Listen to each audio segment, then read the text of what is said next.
इसको समझो। जब तक हम सत्य सनातन से नहीं जुड़े, जिसका ना आदि ना अंत है, जो समय में आता ही नहीं है, जिसके लिए सतयुग द्वापर त्रेता कलयुग उसकी पैरों की धूल भी नहीं है, अनंतो सतयुग द्वापर त्रेता खत्म हो जाएंगे, बनेंगे, बिगड़ जाएंगे, लेकिन आत्म देव का एक क्षण भी बीतेगा नहीं।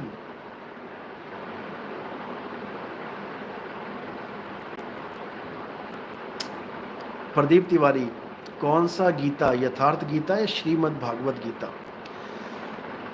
यथार्थ गीता तो मेरे ख्याल से अड़गड़ानंद जी की है, और जो हम बात कर रहे हैं वो श्रीमद् भागवत गीता की कर रहे हैं।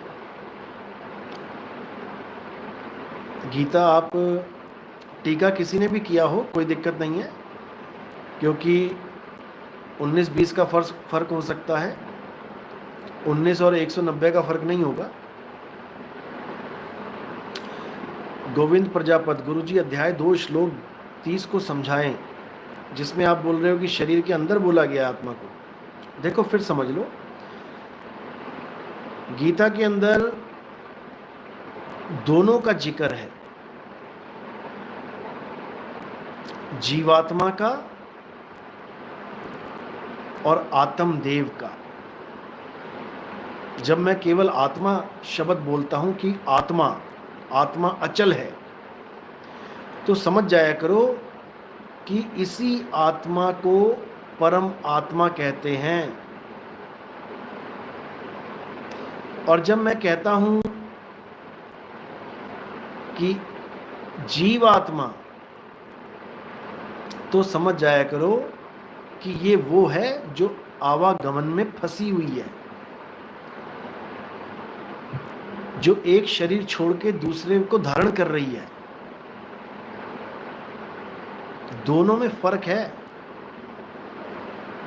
एक अचल है जिसको कोई बांध नहीं सकता, जो अजन्मा है, नित्य है, अडोल है, अबोल है, अकह है, अनाम है, अछेद्य है, अशोष्य है। और एक जो 84 में फंसा हुआ है। अब जो 84 में फंसा हुआ है वो है जीवात्मा, जिसको बोला गया कि शरीर के अंदर वास करता है। कोई कहता है हृदय में वास करता है, कोई कहता है नाभि में वास करता है, कोई कहता है आंखों में वास करता है, कोई कहता है मस्तिष्क में वास करता है, कोई कहता है श्वासों में वास करता है। सब अपने अपने अंदाजे, अपने अपने विचार रख देते हैं सामने,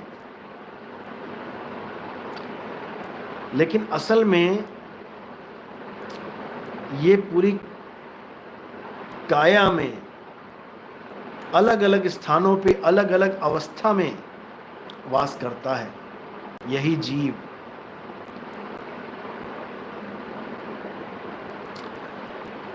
इसी को समझना है।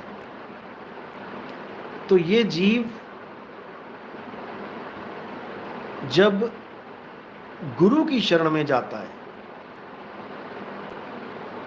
और वहां ज्ञान प्राप्त करता है, कौन सा ज्ञान?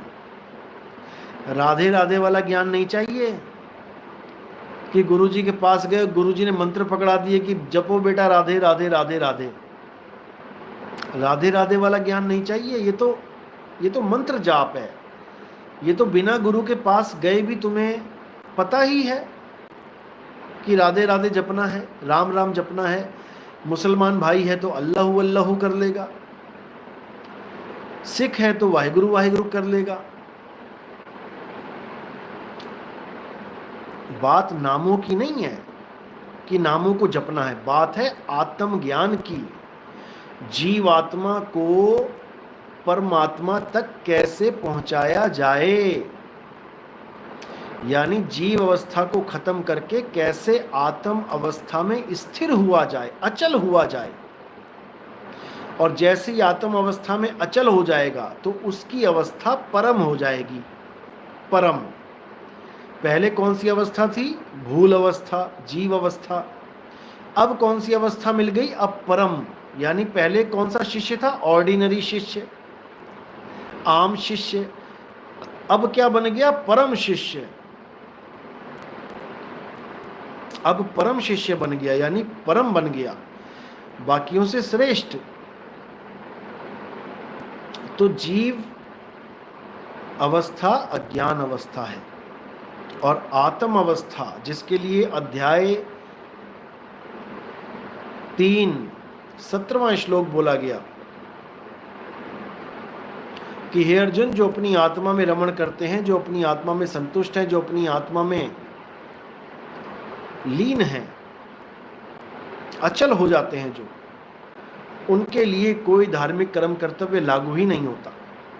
उनको ये राधे राधे श्याम मिला दे, ये हरे कृष्णा हरे राम, उनको ये अल्लाहु अल्लाहु वाहेगुरु वाहेगुरु वाहेगुरु हालेलुया हालेलुया, इनको कुछ करने की ज़रूरत नहीं रहती, क्योंकि इनको वो सत्य मिल जाता है जिसको पाने के लिए बड़े बड़े ऋषि मुनि पता नहीं कौन कौन से तरीके अपनाते रहे, लेकिन वो मिला नहीं। क्यों? क्योंकि गुरु नहीं मिला उन्हें। तरीके तो बहुत मिल गए, शिव सर्वोदय में पढ़ेंगे तो बहुत से तरीके हैं, शिव जी के कई ग्रंथ हैं, 112 तरीके बता रखे हैं ध्यान लगाने के, अलग अलग तरीके। और भी ग्रंथ पढ़ेंगे तो उसमें अलग अलग तरीके, कोई कह रहा है नमाज पढ़ लो, कोई कह रहा है चर्च जाओ, कोई कह रहा है कहीं करो, कोई कह रहा है कुछ करो, कोई ना कोई तरीका सब लेके बैठे हैं। लेकिन जो असली तरीका है, जो अकेला तरीका है, एकमात्र, वो है सुरत शब्द योग।